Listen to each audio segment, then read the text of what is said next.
सोचिए, सुबह सुबह ऑफिस के लिए निकल रहे हैं और फट से ट्रैफिक में फंस जाते हैं। सामने देखा तो क्या, एक के बाद एक 5 ई रिक्शा खड़े हैं। ऐसे में दिमाग में एक ही सवाल घूमता है ना, कि ये ई रिक्शा आखिर शहर की प्रॉब्लम है या सल्यूशन?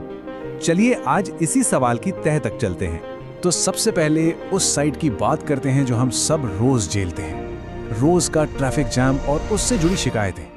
देखिए, आजकल हर छोटी बड़ी गली नुक्कड़ पे ई रिक्शा दिख जाते हैं। और दिक्कत क्या है, कभी गलत साइड से आ रहे हैं, कभी सवारी के लिए अचानक बीच सड़क पर ब्रेक मार दिया। रोड्स पर इनकी इतनी भीड़ हो गई है कि अब जाम सिर्फ मेन रोड्स पर नहीं बल्कि अंदर की गलियों में भी रोज की कहानी बन गया है। टाइम तो बर्बाद होता ही है, एक्सीडेंट का रिस्क भी बढ़ जाता है। लेकिन क्या यही पूरी कहानी है? चलिए अब सिक्के का दूसरा पहलू भी देखते हैं। क्या ई रिक्शा के कुछ ऐसे फायदे भी हैं जो हम अक्सर नजरअंदाज कर देते हैं? तो यहाँ पर ना दो बिल्कुल अलग अलग तस्वीरें सामने आती हैं। एक तरफ है ट्रैफिक का शोर शराबा और कियोस्क, तो दूसरी तरफ है लाखों लोगों के लिए रोजगार और हम सब के लिए सस्ते सफर की एक उम्मीद। अंदाजा लगाइए, सिर्फ दिल्ली जैसे एक शहर में ही 10 लाख से ज्यादा ई रिक्शा हैं। सोच के देखिए, इसका सीधा मतलब है कि लाखों लोगों को काम मिला है। न जाने कितने परिवारों का चूल्हा इसी से जलता है। ये उनकी इनकम का मेन सोर्स है। और आम आदमी के लिए इसका क्या फायदा है?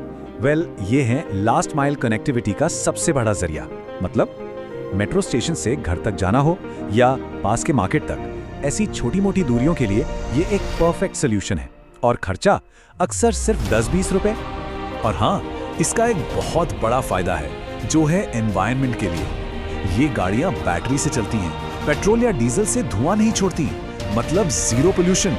जहां ऑटो रिक्शा और दूसरी गाड़ियां शहरों में पोल्यूशन बढ़ा रही हैं, वहीं ये ई रिक्शा हवा को साफ रखने में एक छोटा लेकिन बहुत इंपॉर्टेंट रोल निभा सकती हैं। तो अगर इसके इतने सारे फायदे हैं तो फिर दिक्कत कहाँ है? सवाल ये है कि क्या गलती गाड़ी की है?